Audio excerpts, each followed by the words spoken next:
ছিল শাখাটি, ছিল ঝলমলে দিন, সুখের খোঁজে বেরিয়েছিল তারা।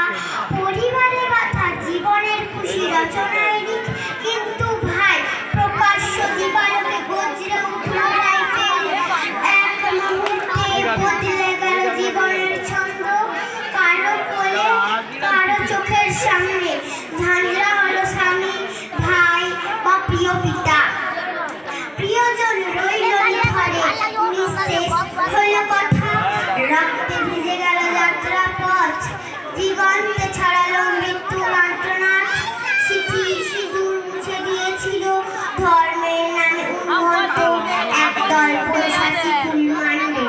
মর্মান্তিক ঘটনায় স্তব্ধ বিশ্ব, অনেকেই কাঁদল হৃদয়ে ভাঙা কণ্ঠে।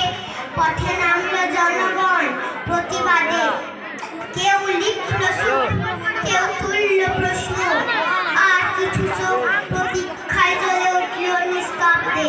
অপারেশন ছিল না কোনো যুদ্ধের মাননা, এ ছিল স্বামীহারা নারীদের নীরব শপথ, একটি দেশের হৃদয়ে জমে থাকা জ্বালা, আর এক জাতির মনে লুকিয়ে থাকা দাবানল, যাদের সিঁদুর মুছে দিয়েছিল পৈশাচী হিংসার নির্লজ্জ ধাওয়া।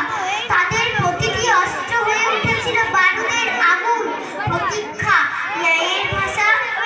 এছাড়া প্রতিশোধ সিনার নয়, মেয়ের দাবিতে জ্বলে ওঠা আগুন, যাতে আর কোনো নারীর সিঁদুর স্বামীর রক্তের স্রোতে ধুয়ে না যায়, যাতে আর কেউ পরিবারের অপরাধে মৃত্যুর টিকিট না পায়। আজ আমাদের গর্বের দিন, মাটিতে মিশে গেল তারা। নতুন বইয়ের কপাল থেকে সিঁদুর মুছেছিল যারা, শুধু নতুন বউ নয়, আরো অনেক সিঁদুর মুছেছে, আরো অনেক সিঁদুর মুছেছে, করেছে আঘাত বুকের ভেতর, ক্ষত করেছে, শাস্তি দিয়েছে, ব্যথার দাগ লেগেছে তারা। আজ মাটিতে মিশে গেছে তারা। আজ আমাদের গর্বের দিন, ভারত মাতাকে জানাই প্রণাম। আমরা যেন না ভুলি ভারতীয় সেনাদের জানাই সালাম। অপারেশন সিঁদুর আজ শাস্তি দেবে তাদের, নির্মমভাবে হত্যা করেছিল রাক্ষসগুলো যাদের। অপারেশন সিঁদুর আজ শাস্তি দেবে তাদের। খুব সুন্দর।